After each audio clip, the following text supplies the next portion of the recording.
Board of Trustees quarterly meeting. Today is Thursday, July 10th, 2025 at 2 p.m. The meeting being held at 1000 Highland Street as an alternate location. By looks different. We'll call the meeting to order at this time. Before we call roll. Here, it's Marie. Here. Brendan Mackin. Here. Myself. Here. Moving on to the next thing, public comment. Anybody here from the public would like to make a statement or? Seeing none, we'll move to the next thing. Approval of minutes. You should have it in the packet there. 25, the initial disability hearing meeting notes. Yes, did we get Pedro? Is he gone? No, not yet. We'll See if I can just call him. good catch. Yeah, I just was thinking, we talked about it before he's got time. Oh, he's coming in now. Okay.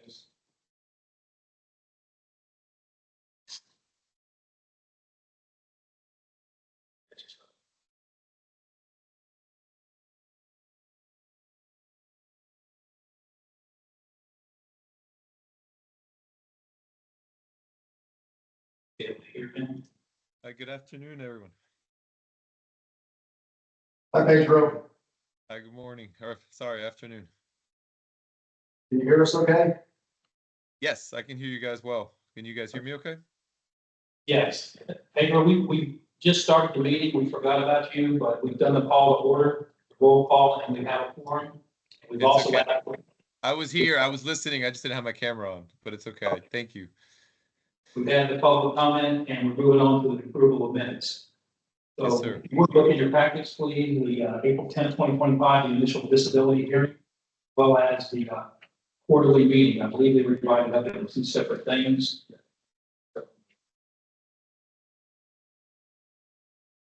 Take a motion to approve the disability. I get a second for a moment. Second. All those in favor? Aye. Aye. All those opposed, like sign. Okay, the motion to approve the initial disability hearing minutes is approved. Okay, moving on to the quarterly meeting minutes that follow that. Everybody had a chance to review that? Yeah. Okay, I'll make a motion just for. All those in favor of approving the quarterly meeting minutes, say aye. All those opposed, like sign. Motion carries. Clark. Just like to make a comment. And it's on the disability. But they did a very good job. Staying there. What's the word? Neutral place. Yeah, But it captured, I think, everything that was discussed. It's really. I would agree with that. The question and answer period, you made a point, capture those questions. And of course, there's always a recording of it as well. So we have a definitive record of the actions we took. Just in case it's more thorough and but just in case it went to a hearing. Yeah. You want to have. Okay. Thank you very much. Okay, moving on to new business. I think in your packet there, you have proposed meeting dates for 2026.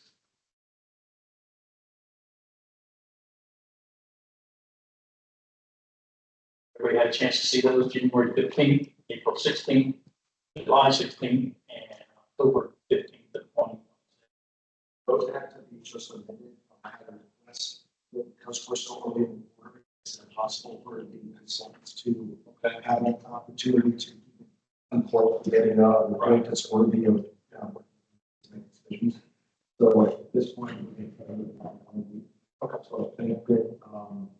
What's in the tablets is my initial, and I got a question from another consultant. And they sent, I've had this request before. This couldn't work out. So now I got here.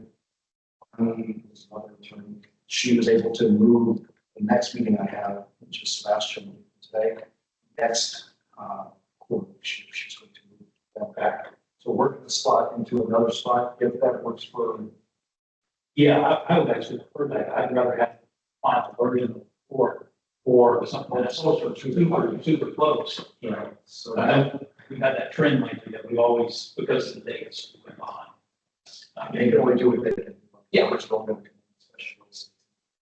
Okay, so that may change. So we're seeing, at this point, we're gonna try to get those dates that I have right there.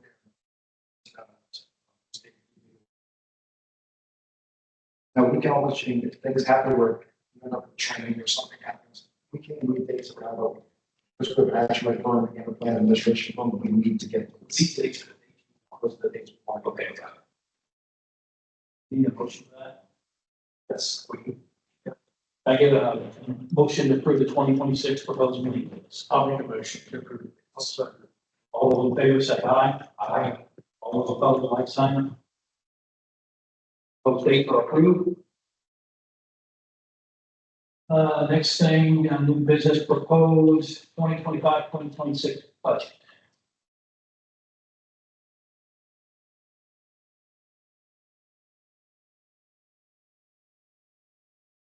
We're gonna get you level of 13. Next document. I actually want to down. People face around. Okay. Level of 13. It's 11:13. I'm sorry, level of 30. Oh, 11:13. That makes more sense. Okay, got it. So the way we do this exercise every year is the proposed budget for the upcoming following year is our guideline. It's not a number we're trying to get to. So if you look at the very far right, that's going to be the proposed budget for this coming year. That number of the 159,000, it's not something we're trying to get to. That's the guardrails for all of the other line items combined. So we take each line item and we try to do what was the historical for this past year, and then what are we projecting coming up? There's, there's an experience study that's coming due, if there's, things, we try to build a cushion, so that as long as we stay under what our projected budget is, you don't get the state for you to come here and meeting with us. So we try to make a reasonable cushion that any anomaly this category. So if anybody has any questions specifically about any of those line items,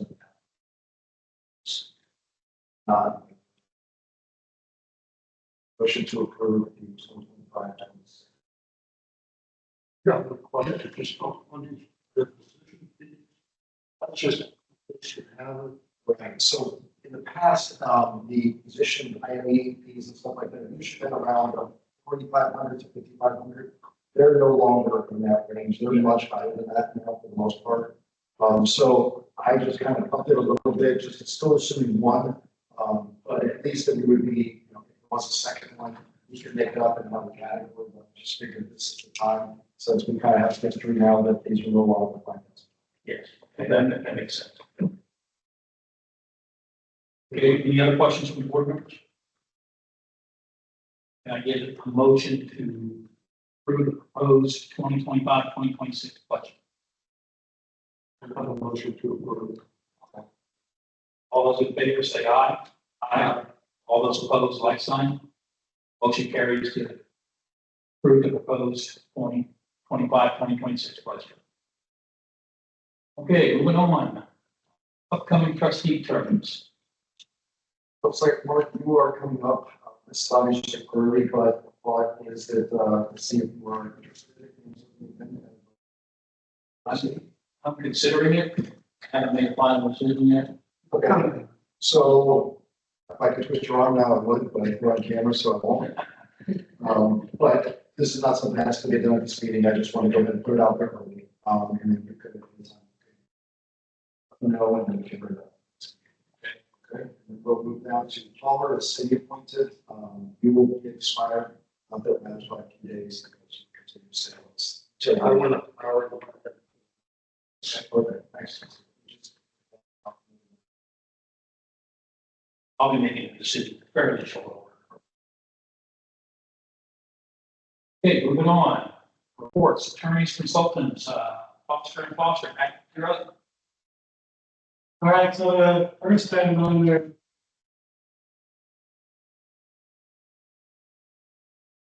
Yes, sir. It was under.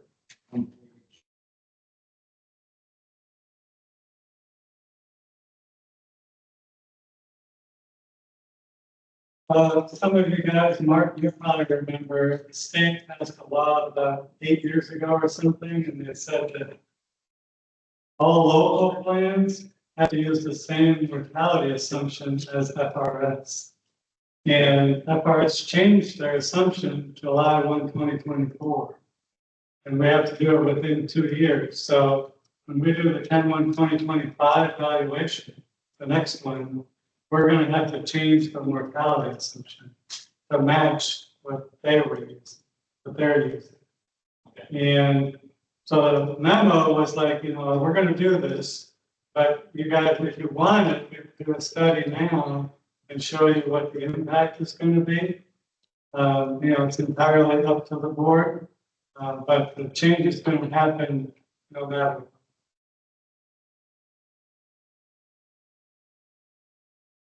Well, if you look at, but right now, for regular retirees, when they're retired, we're using the standard table, and the new table is very similar.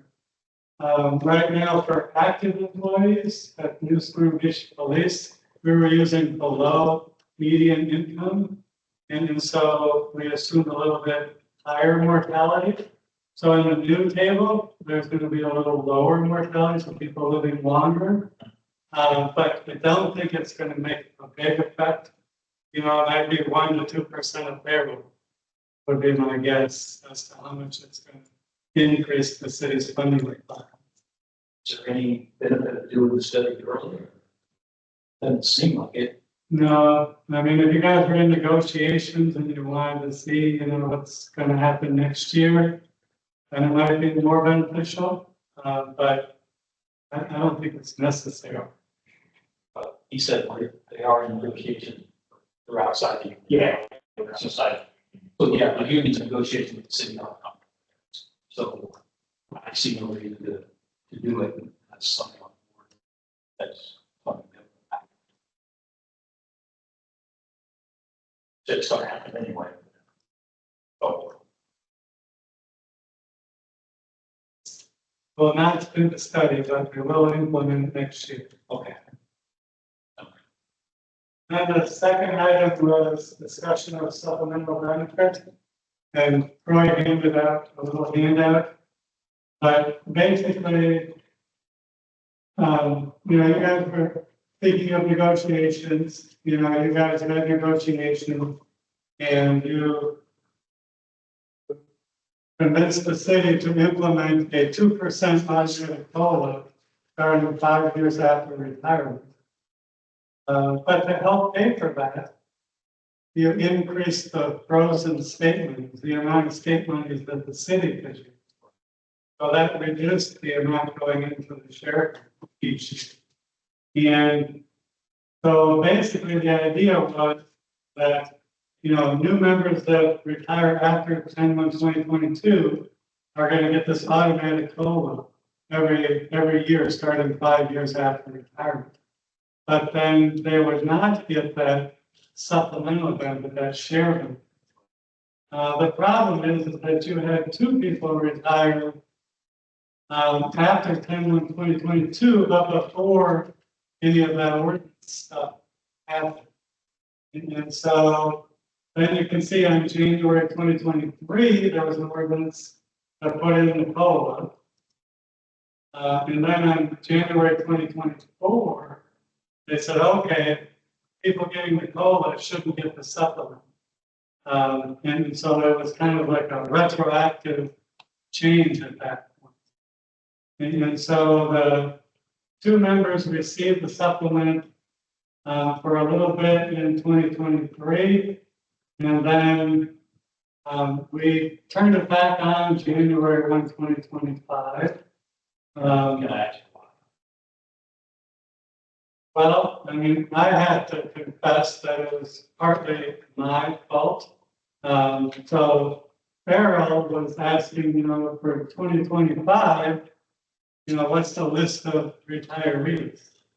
And I said, well, you've had nobody retire, anybody who retires now doesn't get the supplement. Right. So I said, you can use the same list you had last year. So for those two people, at 10/1/2023, were receiving the supplement. So when I told Farrell, I said, okay, you can use the same list you had last year. Well, that was where it happened, because she just used the same list, and those two people were on that list. So they really shouldn't have gotten the supplement this year. So what I'd like to do is just turn off their supplement starting 8/1/2025. Yeah, it's my understanding that they knew, they knew after the fact. Gap between the first ordinance and the second ordinance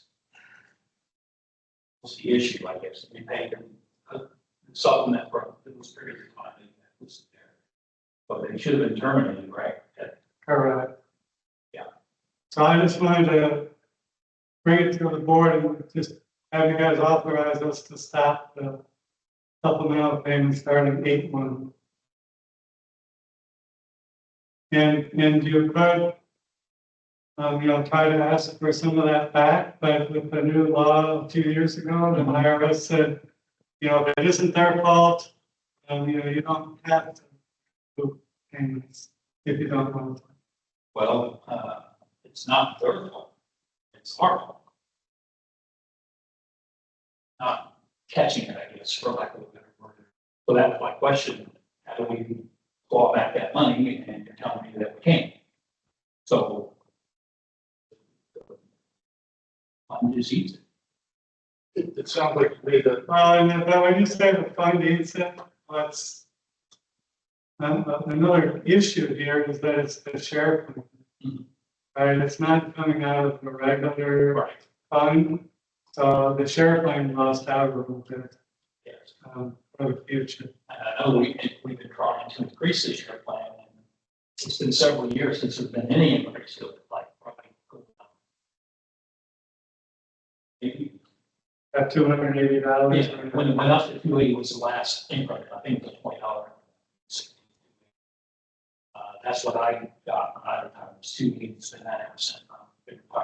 Going on for years. So. I don't know how that impacts us in them. I mean, it's not a lot, but. Going forward.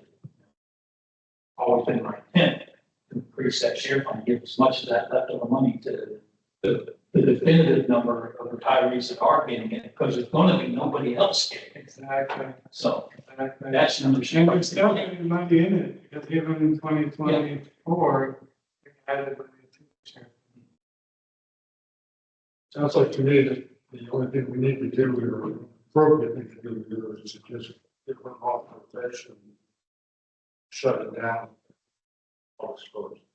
But we're trying to. Yeah, I agree with that. I mean, I'll make a motion to authorize. Turning off. Couple of that good on this first one. Thanks. second. All those in favor as spoken, aye. Aye. All those opposed, like sign. Okay, the motion carries to resolve that issue. Okay, that's,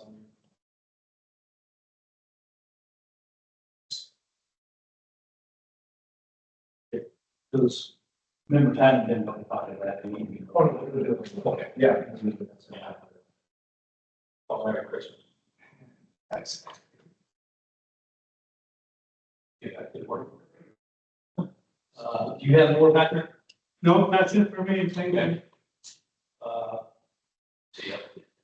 Date on the state annual report with that. No, sorry, I'm gonna put it on. section B. Even, Say yeah. Mitchell, you're. Oh, I'm sorry, Salem Trust is.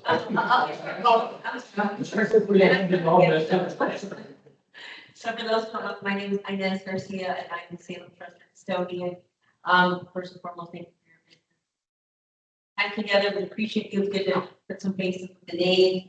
I'm just here to kind of just oversee, make sure everything is going well. I'm sure it was not approved by now. from, your plan administrator, actually, consultant. We all work together to benefit of the plan. Nothing really new to report. You know, our company is growing, so we have, staff is growing a bit. We were purchased a couple years ago, from a bigger company called Argent, Financial Group, but we've been moving along, you know, with no issues that now. I do have a blank form that I'll leave. I think some of the signatures that I have, I'll file a little bit different from what I'm hearing here, but we can find that later. Once you have make a change in October, maybe we still have time. And we are also going to leave a form team. We're reaching out to all of our plans just to kind of, we're noticing, you know, as stuff is getting more viral, a lot more attempts at hackers. We haven't had one per se, but we normally when we bring you on board, we'll ask the board to sign, you know, who's an authorized signer, who are your consultant, you know, who's your plan attorney. So we kind of want to just revalidate that all that information is correct. And just to make sure for any reason we get any disbursement requests out of the norm or any large disbursement requests, we are sure that we're getting that we know the hackers are getting smarter and smarter. There was initially the Texas plan where someone really did pretty legitimate and tried to make a withdrawal from the account, but we noticed it wasn't a typical type of payment that we would make. The name was a little off, so we just try to monitor what that kind of triggered. Let's just go back to our client to try to make sure that we're getting the right authorization and what we've been still now. We're trying to do anything that's going to be dispersed out of the fund. We're going to just touch base with Troy and make sure it comes through a secure portal, which Foster has. Some of our smaller towns, they know, and it comes from home fax or different ways. And we just want to make a phone call and ensure, you know, you are who you are staying on behalf of the board before we're going to send fund. You guys are safe in that matter. Foster portal. We don't really have that issue too much. It's more for the smaller towns that are still doing a little bit more older ways, maybe like a fax. It's hard to get in touch with someone. We want to make sure that we make that phone call. We'll leave that sheet with you to fill out on behalf of the board. Other than that, again, thank you again for your service. We really appreciate it. It's a nice drive from Tampa. I need some coffee on the way home, but it's been great. And I'm going to stay around. I was telling that you know, I'm going to have meet some family on the way. So we're glad to come down and thank you so much for having us. Any questions or concerns? There really something, so you don't have to reach out to me. I like my card. Thank you. Yeah, I'm glad to bring that up. I sent you an email a little while requesting the, I don't know what it's called, the payment of everybody, you know, what they get per month and what if they're part of the share plan, all that spreadsheet they sent the last time. I think that comes from- But Well, it came from me. I sent an email to you requesting the same thing I got the previous year from Sale and Trust. Just to look at this. it is. So, and I never received it, but it did come. Yes. Well, actually, I'm just, you know, because of the two issues here, I just asked for a payment register. Yeah. Okay. And I forwarded it to you. Okay. Okay. Yeah, that's fine. I just like to peruse that and that would have, if I was looking, I would have probably seen that they're still getting their share money. But that's the purpose we're looking at. How many people got share money? Passed away, already gone, we caught that the last time. So anyway, it's due diligence. Okay, no worries. Let me know. We do work with US Bank who issues the retirement payments and they give a monthly death audit report and we kind of cross-reference what we have in the retirement.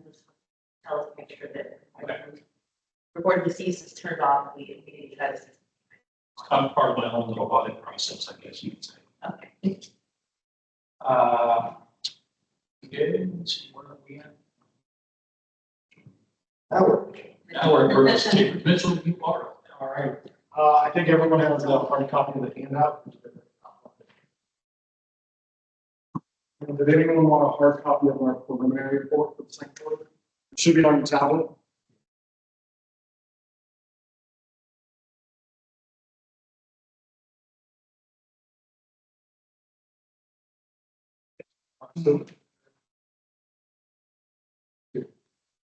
These are marked preliminary because we didn't actually check for the. But these are our best estimates using the market value website to estimate the return for the second quarter. Again, it's just an estimate, but it should be very close to what your actual return will be, excluding whatever returns we get from American. So we'll start at the handout and on page 2, excuse me. For the first quarter, we saw the first contraction since the first quarter of 2022, a very similar situation. Early 2022, that was when inflation was spiking. June of 22, inflation hit over 9%. And so we saw a huge inflation spike. Very similar first quarter, except from a tariff standpoint. Tariff driven spike in imports, companies trying to front run price increases by living up on inventory. So a huge amount of imports, not a lot of exports. And unfortunately, we can see in the top chart here, if you look at consumption, which has really kind of bolstered our economy over the past few years, it was significantly below its historical average going back to 2000. It was at 0.3% compared to 7%. So unfortunately, it looks like the second quarter we may be in the same scenario where we see a slight contraction in GDP, which would technically meet the definition of a recession. So technically be considered a recession event. Page 3 highlights that inventory front running. And again, it was across the board. There was really no areas that were immune from it. So this is essentially the difference from April inventory versus the 12-month average, the previous 12-month average across the board. Chemical, pharmaceuticals, alcohol, across the board, there's a huge increase in inventories.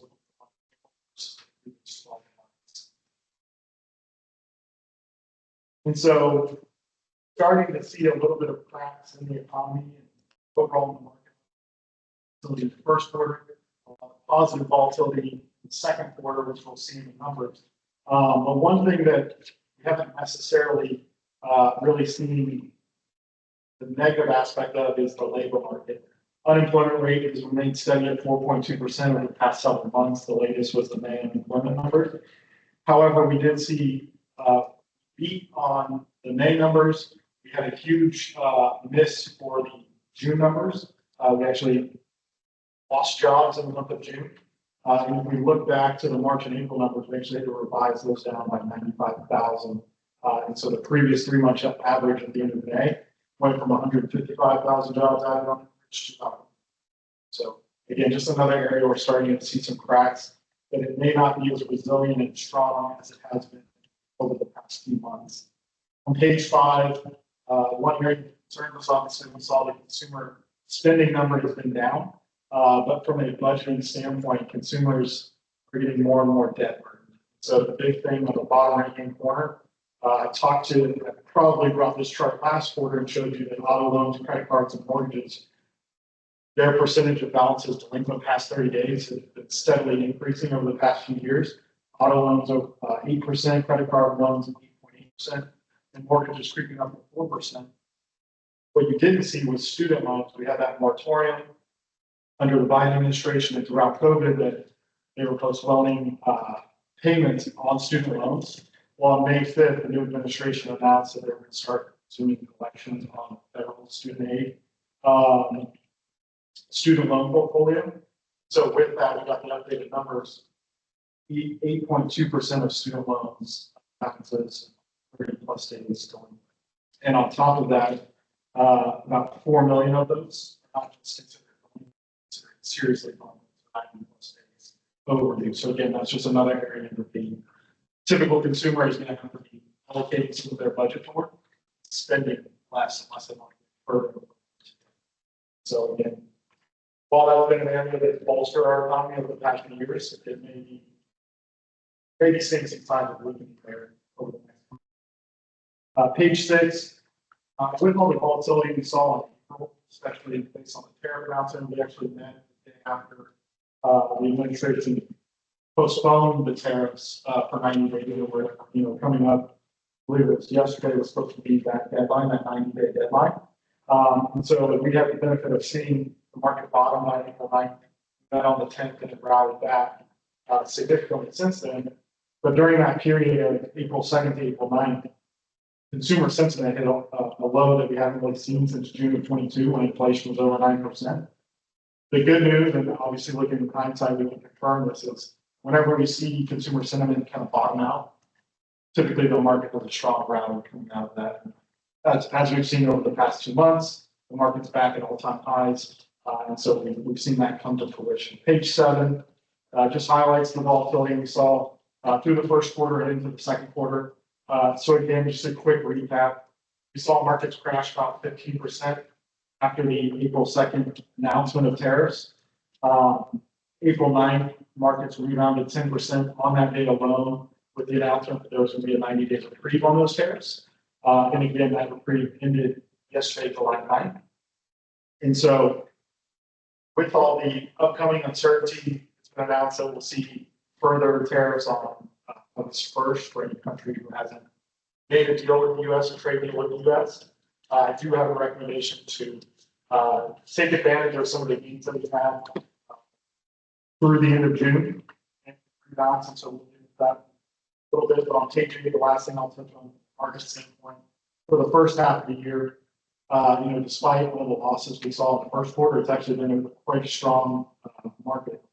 We look international within the leader, so developed markets on the far left there, up nearly 20% for the first half of 2025, followed by emerging markets up over 15%. And then U.S. large cap, you can see right in the middle, up over 6%. The bottom is to highlight the volatility that we've experienced so far this year. You can see the drawdown that we've seen for each category. So at one point, we were down nearly 19% in U.S. large caps. It's covered all of that. As of today, about 0.5%. We're up touching all-time highs again. So with that being said, we'd like to take a look at rebalancing, reducing some of the risk in the portfolio, and having some of the things we have in case we need to volatility on the back of new tariffs and also the coming weeks. Page 10. This is a highlight of the final numbers from the first quarter. So again, with the volatility, the plan was down 330,000%. We ended with 23,200,000 in the portfolio. Your best performers were medium-term bond index fund was at 3.1%. Principal's bond market index was at 2.8%. And your international fund, American funds, it was Euro Pacific Growth. It's now called the UPAC. They rebranded that this quarter. That was up 2.7. For the 1 year period ending March 31st, the plan gained 1.1 million to 5.3%. So U.S. large cap up 8.4% with the S&P 500. Your Invesco QQQ, so that tracks the NASDAQ and more large cap growth and tech oriented, up 6.6%. And then lastly, to round it out, your Vanguard intermediate term. And you can see with that overweight to growth, so keep in mind growth significantly underperformed in the first quarter, so that Invesco QQQ right in the first quarter sold off significantly. Your rankings for the quarter in the fiscal year was down significantly compared to your peers, but over the long run, if you look at the 2, the 3, the 5 years, still at the median or better, and that's obviously improved quite a bit in the second quarter. You'll get those final numbers when we're able to finalize the report, but growth did have a strong rally back. NVIDIA yesterday became the first company to hit $4 trillion in market cap standpoint, nearly $1 trillion more than Apple currently is. And so that being heavily invested in that QQQ fund, you've seen the benefits of that in the past quarter. Page 11, this is from the preliminary report we just provided. You can see we're still significantly overweighted invested equity. Specifically large cap, we have about 43% of the portfolio compared to our 35% target, as well as mid cap, we have a little over 11% to a 7% target. And so with that, you can see across the board, we're slightly underweight international, slightly underweight private real estate, slightly underweight fixed income. With that overweight, it's been a huge benefit over the past quarter as markets have recovered. But I would like to do a rebalance, take some of those gains and move some of that money back into bonds. So first, I did want to highlight the American Fund Euro Pacific. I mentioned they just updated their name. You didn't see the underperformance in the first quarter, but they missed the benchmark significantly, really since the end of 2020. If you look, this is the first quarter in about 2 years that they've outperformed their benchmarks. On page 12, you can see American funds at the top an index fund that I would like to recommend rebalancing some money into, the Valley International Index Fund. And then I benchmark the MSCI All Country World Index. So you can see great quarter for American funds.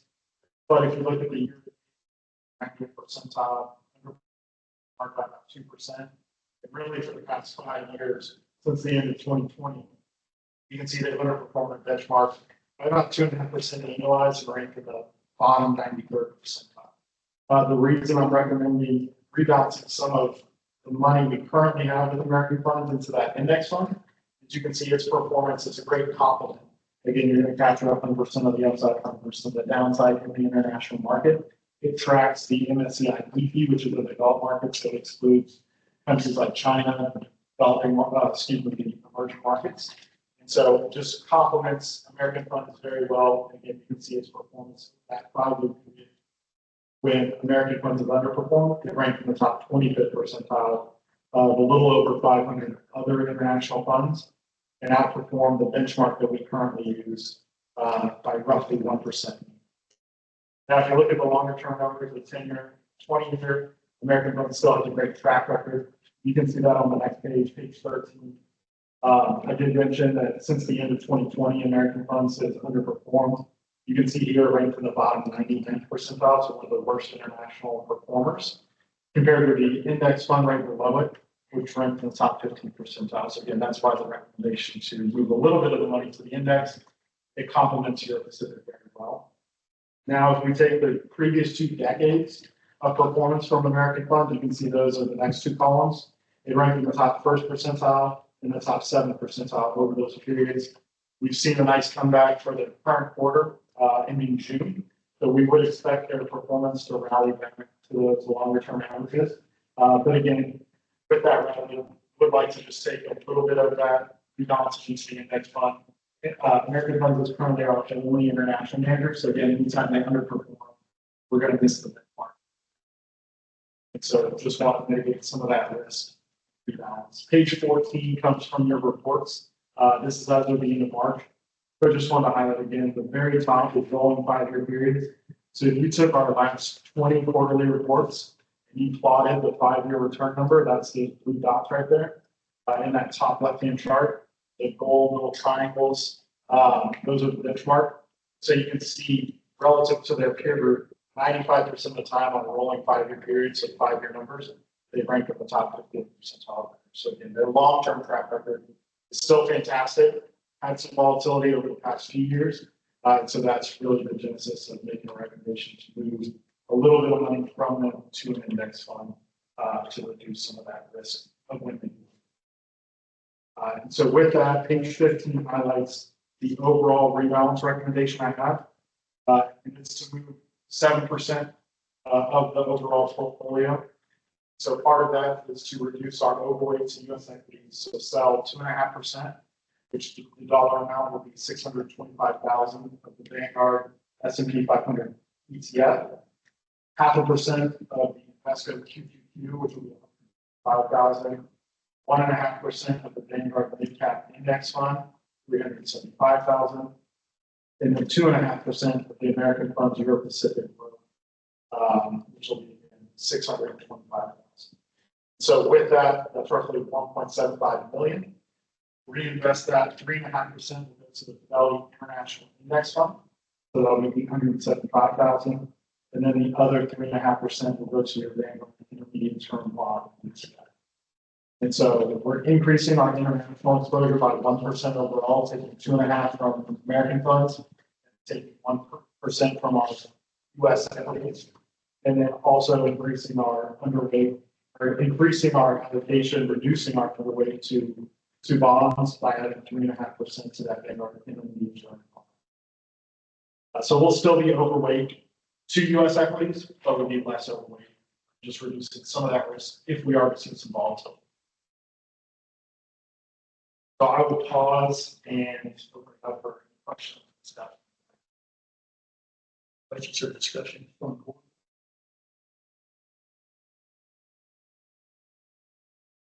Here we go. I follow it. Understand what to accomplish.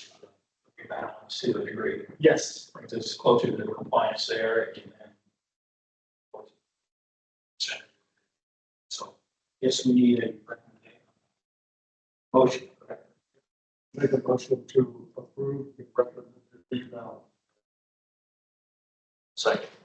All those in favor of the rebalance recommendation as stated, say aye. Aye. All those opposed, like sign. The motion carries to follow the rebalance recommendation. Thank you. We will draft those recommendations and provide them to follow. The last thing I'll just highlight for the preliminary report for ending June 30. If you go to page 4 in the preliminary report, you'll see our estimated numbers. So for the quarter ending June 30, we're anticipating about 1.8 million in investment gains, bringing the total plan balance up from 23.2 million to just over 25 million, roughly a 7.98% return. Again, this is estimates of what we could pull for your investments outside of private real estate. We do expect private real estate to have a nice return for the quarter. Again, they're coming off 3 consecutive quarters of positive returns. And so with that, again, I assume you're right about 7.8 to 8% based on our estimate. Safely, considering the ability. Yeah, absolutely. And that even on page 4, you can actually see for the fiscal year today, we went from a negative return fiscal year today. Now, for the first 3 quarters, we're up close to the assumption rate of almost at 6%. So a big swing, which is certainly helpful from a legal standpoint, funding the plan. Our estimates again on page 8, these are just for the overall funds, but you can see just that quarter alone kind of increase the overall return. If you look at the 1 year, we're up close to 12%. For the past 3 years, up just over 11%, and for the past 5 years, nearly 9.5%. So again, just that quarter alone, that rally back that we saw, significantly impacted those levels. And as I mentioned, you're overweight to large cap growth that hurt in the first quarter, but you can see a huge return for Invesco PQQ for the quarter, up 18% versus the overall benchmark of 10%. So again, just timely to take a little bit of that risk off. Now that we've seen some gains for the second quarter, reduce a little bit of that risk. We'll still be overweight, so if the market continues to run, we'll be taking advantage of that. But we can see volatility be a little less exposed. So with that, I will our importance open it up to question. Question from the board about the report? Consider possibly optimistic that that will continue and give balance and you take some. Yes. Chambers always provides sound advice. Numbers are where I like them to be. Double digits, but Yeah. We're pushing that direction, so that's all. Across the reporter can push this up to those double digits. And then I should have mentioned there's a fact sheet. The last 2 pages of the handout is the fact sheet for it. So on top of obviously giving you a little more market exposure international, it is significant. It's 3.5, so 0.035% versus 0.5%. Roughly saving about. Actually, good question. Yeah, so earlier on, you talked about the indicator section. Yeah. Do you know what it flags actions in that?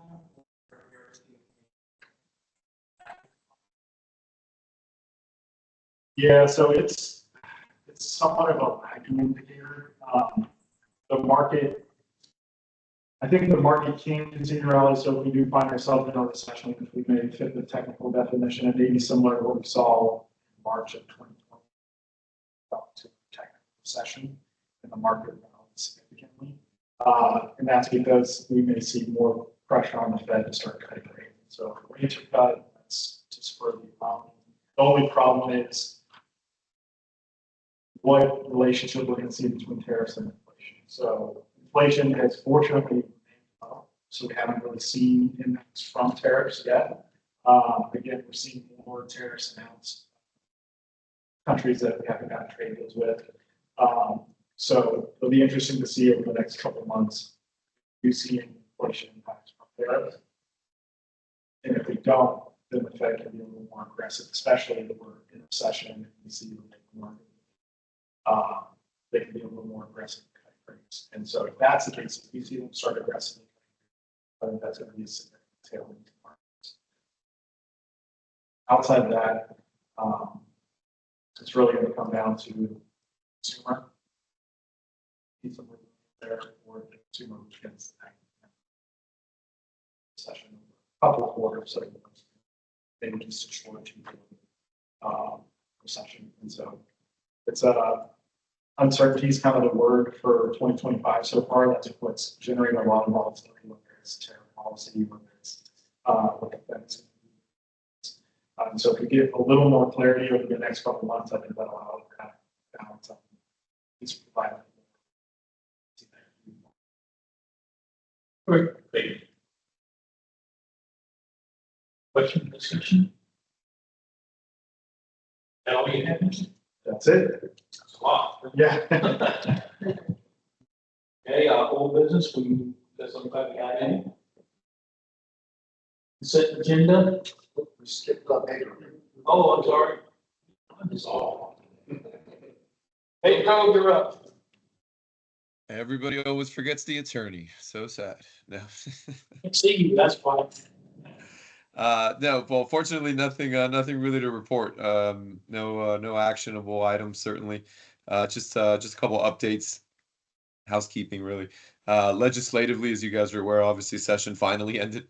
It had supposed to have ended, then they extended it.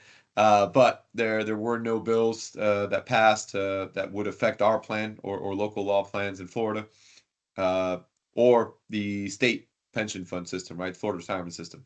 There had been 2 bills filed that would have applied to local law plans such as ours and chapter plans.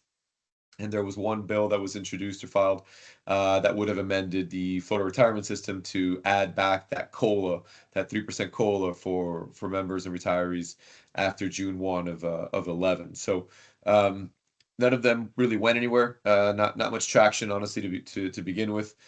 So we'll see what happens next year. But for the time being, the legislature left us alone, which in my mind is a good thing. So nothing really further to do on that front. Also, I did just want to take this opportunity. I know it's a little bit late, but we talked about it at the last meeting. Your financial disclosure forms, those Form 1s that you guys love completing, they were due July 1st. You definitely don't have to tell me now if you have not filed it, but if you have not, please try and make that a priority. Get it on your radar just to make sure it gets done at the very latest by the end of August. So typically, as you guys are aware, there is a penalty. It's a daily penalty, but the state will only assess it, or at least historically has assessed it as of September 1st. But then it's essentially the full freight, right? It's a $2,500 fine or penalty, which is, by no means insignificant. And it's something that cannot be paid by your employer or the pension fund. It has to come out of your own personal assets. So again, remember, you're doing this online through the ethics portal. My understanding is it's pretty simple in the sense that if it'll actually repopulate with what you had last year, which is a really nice feature. So hopefully if you have any questions, please feel free to let me know and we can kind of walk through it. But just kind of put that on your radar. Just want to let everybody know to get that taken care of when they get a chance. And then I think later on the agenda, you guys are going to talk about it, but there's some educational opportunities coming up. The state Division of Retirement School is pretty close to you guys. So if there's any interest, any opportunity, that may be a good one to go to. But I know, a lot of you guys are pretty varsity at this point. You may want to head over to the FPPTA, which obviously is it's a bit more, what's the word I'm looking for? Robust in terms of the courses and the offerings and the speaking notes and things like that. And obviously the attendance is probably, I don't know, 2 or 3 times at this point. I think FPPTA is about 400 trustees, maybe 500. And the state school usually draws about 100, 120 or so. So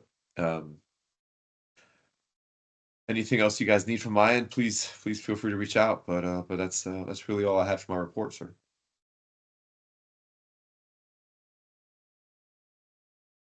Right now, on the whole business, there is a consent agenda, we have warrants for application 121, should be. You, Summary stuff on page.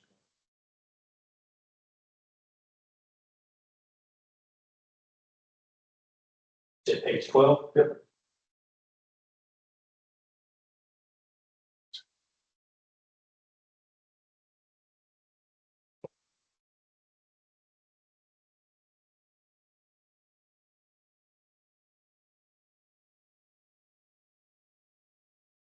They have any questions on you're looking at there as far as descriptions of payment information?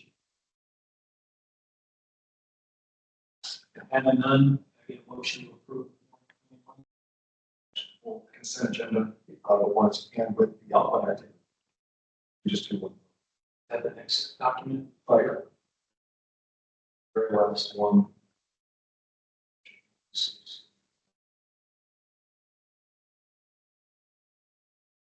Where you go to?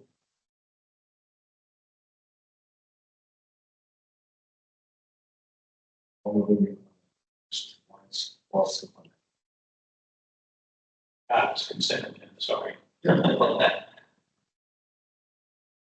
These two. We did three separate votes, yeah. Yeah. We kind of decided that this is.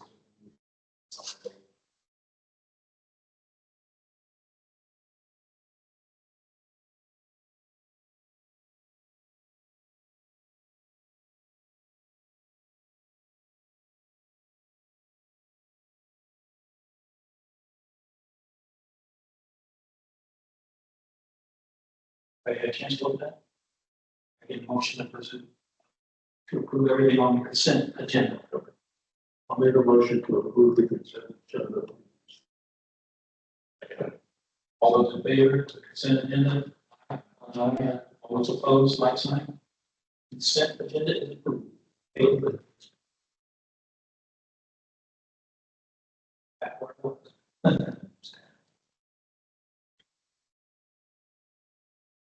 Staff. So good news is, we anticipate your invoice to the state and you get approved. So we are on line to, receive the state monies in mid-August. The following meeting directly after that is the meeting on the 14th of that. So we'll get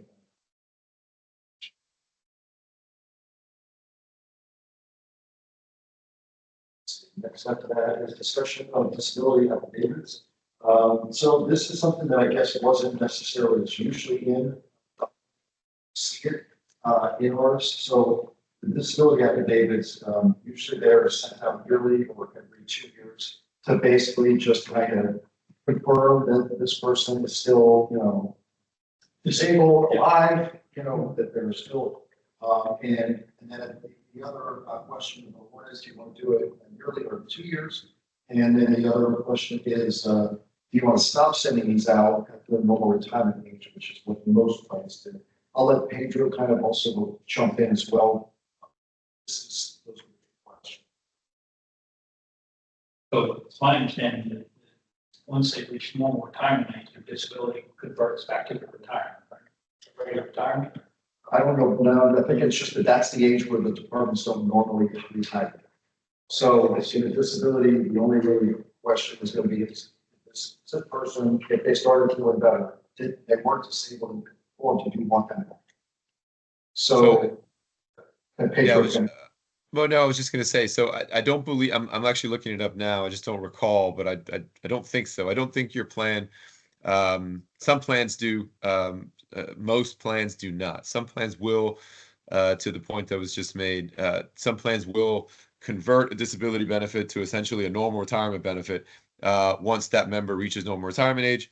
Some plans have other conditions, right? Once they reach Medicare or eligibility, Social Security eligibility. So it really just does depend on the plan, but I do not believe that your plan has any provision to that effect, right? So essentially they would still continue with their disability pension,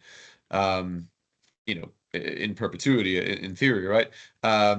With no changes to that, despite the only thing from our end, obviously, is we have to confirm that they remain eligible for a disability pension. Okay, I know why I made that comment because I got Social Security on brain because I just applied. And Social Security disability converts. Yes, that's exactly right. SSD, Social Security disability converts once they reach eligibility age. My mistake, but it's good to clarify this. We're really saying something there. Typically gets sent to them. I think it's, But they have to, They gotta respond back. it's got questions. So they go to a doctor, they have to complete it, and then it comes back to you.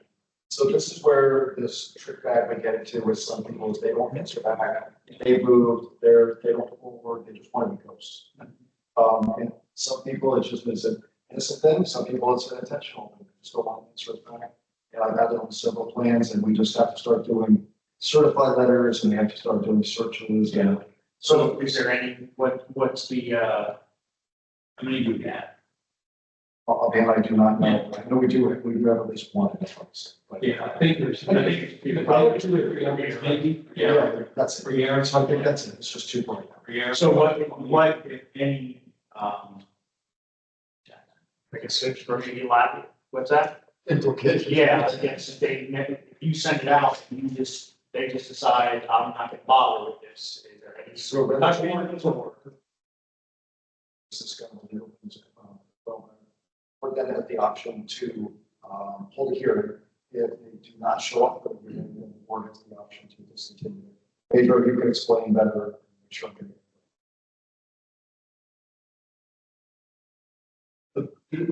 Is it not correct that most plans stop at?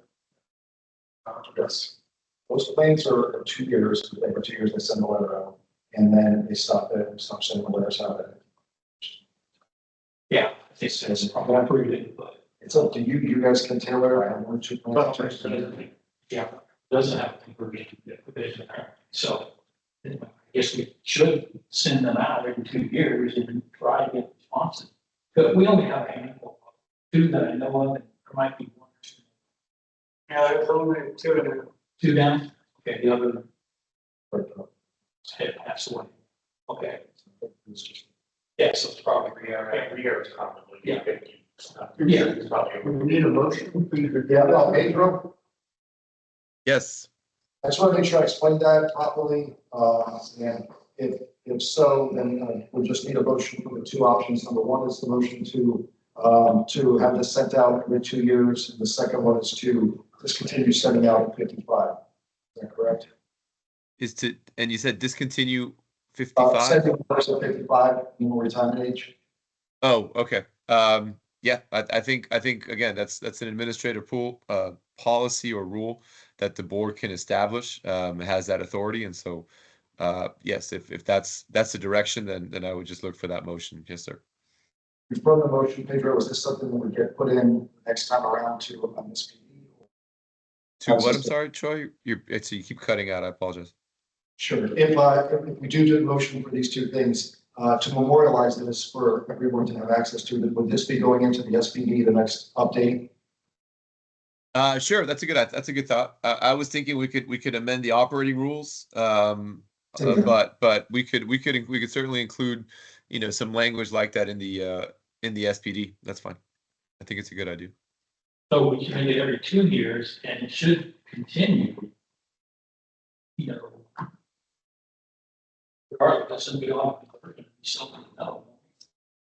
If they're not going to be hired back after this, kind of a. So that's the reason. That's what I've heard the attorneys explain to the boards before, is they, not to hire them back, and most people aren't going to be, right? Especially after being on disability. Yeah. I think argument they can claim that. Anyway, what's the point? That's Okay. just like claim that. I did a lot of consulting. Pensions were specific to that, and appeared sometimes when you look at the total areas. And I would tell you that most places, and I'm talking all the way across the country, it's whether it's 1 year or 2 years for that area, that almost every one of them stopped when the person hit. Because at that point, you think that you're not going to have a map of agency at that point in time, and at that point in time, if they stayed here, they could have retired. Really, the disability is covering mostly that.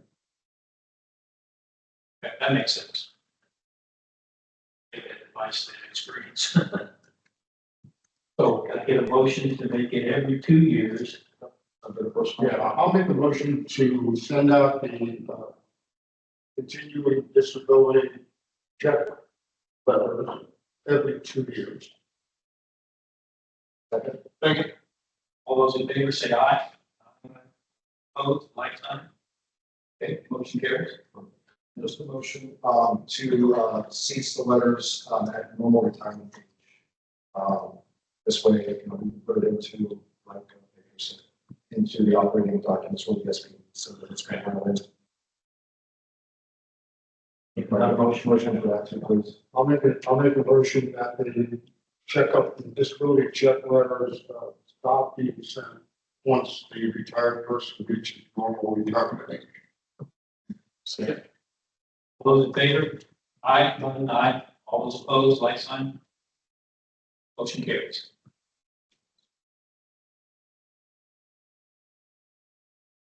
And also, we'll put right on here, educational opportunities.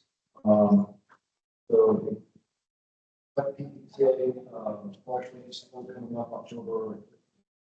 To the beach. So that's one where you have to, let me know, send me an email that says you want to attend that. I forward to the list, and the list will then sign you up, and then, correspond back with you, your, and probably send you the forms that you can track the expenses.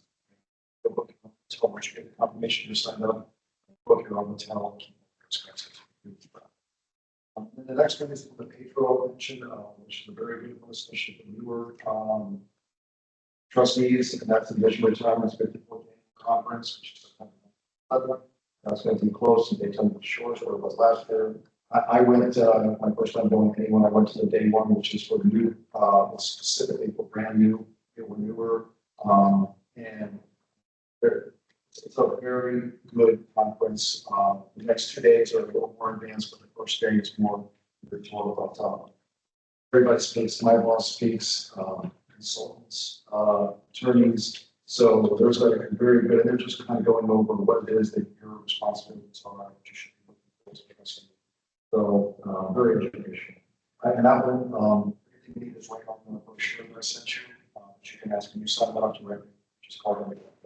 And as far as hotel, church, you want this course. Any one of the other fulfills the continuing That's it. education requirements. There's not a specific rule about what the bill said, but attending one class per year basically is. So you don't have to do it all 3 days. I think if you're doing something to continue education, it's kind of the way Pedro puts it. So yeah, if you're at least attending an 8-hour day, I would assume that you're continuing education. Okay. Send it to it.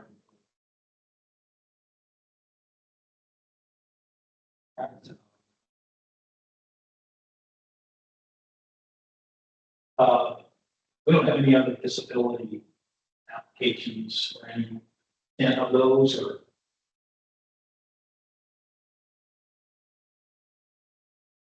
no official. Not that I'm aware of. Oh, I'm sorry. Okay. I don't know if that was for me or for Troy, but not Yeah, not that I'm aware of, sir. That's for you, Andrew. Yes. Question I have on that line is, I know reviewing, it looks like we're open to any length of service. Is that determined by us? Is that a state law? Is that some kind of rule that there's not a, employed for 6 months versus 1 day? You mean in terms of eligibility for benefits for Yeah. disability? So Yeah. yes, that's a good point. So there is a threshold for a line of duty. Let me start there. For a line of duty or service connected, it does not matter. It could be day 1 or year 20, right? You could be on the job for an hour. If you get hurt, you're entitled to a benefit. However, for a non-line of duty disability benefit, you must be vested in the plan in order to be eligible. So in other words, if to your point, right, if you work for a year or a month and you get hurt off the job, you're not eligible for a disability benefit. And that is all pursuant to state law chapter 185 and obviously your local law as well, your city ordinance. Now, if you're hurt on the job and say you're on the job 1 month, and you're hurt on the job totally disabled, what salary data did they use? It's just 1 month of salary, you know. So at that point, yeah, I mean, at that point, it's really your average, and for anything really, it's your average monthly salary at the time of disability. But there's a minimum. So if there's a minimum, it's 25% essentially would be what would be used because they don't. It's the greater of your accrued benefit or the minimum 25%. So you know, if you've only worked a month, you're going to hit that 25%. You're going to get that 25%. So it's not the 42.5% that normally is. Say it again, I'm sorry. It's not the 42.5% that. No, that's for a line of duty. That's for a duty disability. That's the minimum. If you get hurt on the job, that would be the minimum that you would be paid. Again, it's the greater of, right? You're accrued if you've worked long enough, or if you have not, it would be that 42% of your average monthly compensation, right? At the time you got hurt. Okay, thank you. Yep. Yes, sir. Reports. Discussion. Okay, move on. The next meeting date is Thursday, October 9th. PM, I'm assuming. That's what you're. Okay, we'll adjourn the meeting. All right, everybody. Take care. Thank you. Thank you, guys. Have a great rest of your summer. Let me know if you need anything, please.